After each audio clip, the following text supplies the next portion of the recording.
Hey, what's up guys? It's Josh, aka Olufemii, and I'm Kyle. How you guys going? we're here in beautiful Brisbane, Australia.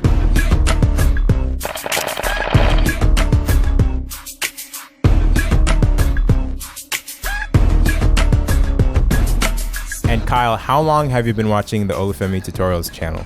Oh, it's got to be somewhere between 2 to 3 years. Yeah. Which is incredible. It doesn't matter where we are in the world, we're all connected somehow. The world is really small. But right now, we just filmed something literally right down on the street right below us that we're gonna show you. Let's turn back the clock about 30 minutes.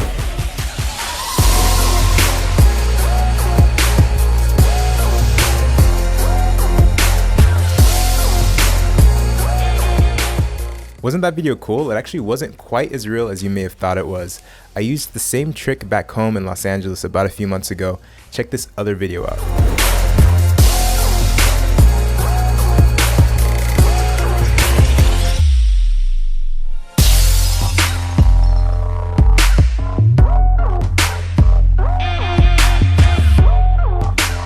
Now before we actually started shooting this video, we ended up going to our favorite place down in the city, Queen Street Mall. We ate some food, we had some fun, started shooting just random stuff for different video projects for the channel, and it started raining actually as well.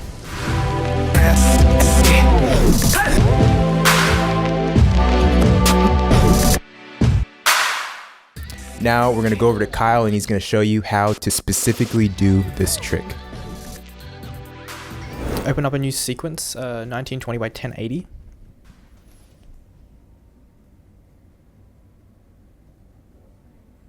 And then for this, we're just going to name it repeat. Okay, just drag the video into the timeline. Just change sequence settings, it's okay. Yeah, unlink the audio.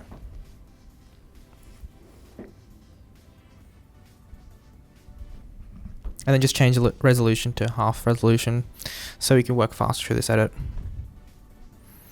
Okay, cut roughly around 2 blocks where you can find nothing really moves through the frame. And then just scrub through to find what you want to repeat. For this example, I'm going to use a bike going from the left side of the screen all the way to the right side. Okay, once you found the object you want to duplicate, cut before it gets into frame and scrub through to find where it finally gets out of frame.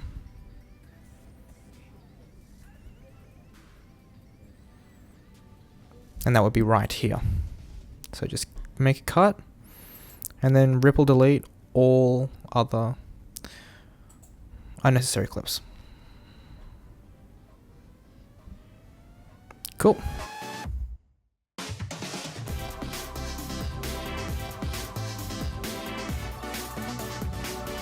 The clip onto the next line and then just watch it through. Okay. For our example, we're going to use the middle of the frame and we're going to cut out the bike. Okay, we create a mask around the bike and just put the feather at 55. Okay, now we're going to use mask path and then we're going to drag the mask path across and move it where the bike is.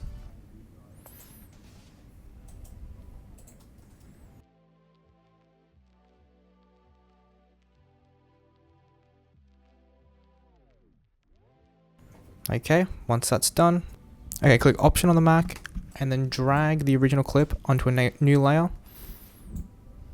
and then slightly put them off time, as you can see, and you can repeat that over and over again until you get this.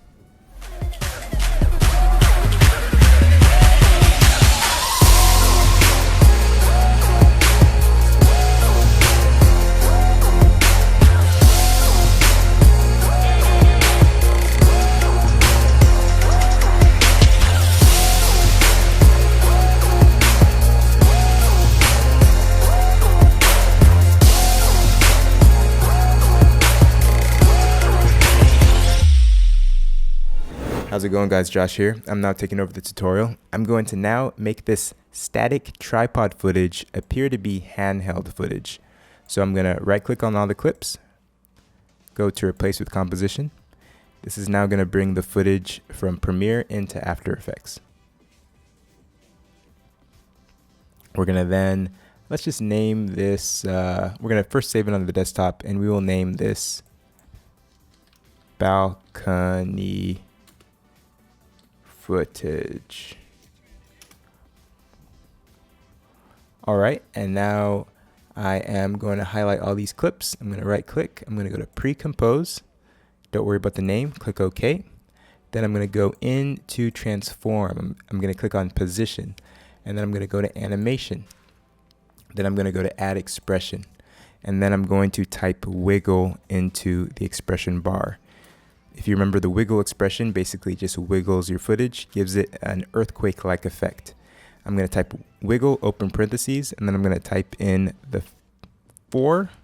First number is going to represent the frequency, comma, and then I'm going to type in the second number, which is going to represent the amplitude. 40 is what I'm going to try out for now. I'm going to click off of it, and as I play through that, you can see the wiggle effect is giving the footage this handheld look. Next thing I'm going to do is I'm going to go into position and scale. I'm going to go click on the stopwatches for both of those, and I'm going to start adding keyframes on top of this wiggle effect as well.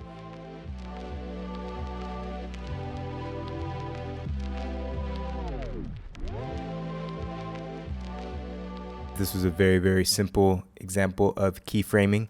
You can be as crazy or as simple as you want. This is an example of how you can use keyframing and the wiggle expression to change a static locked off tripod shot and make it look handheld.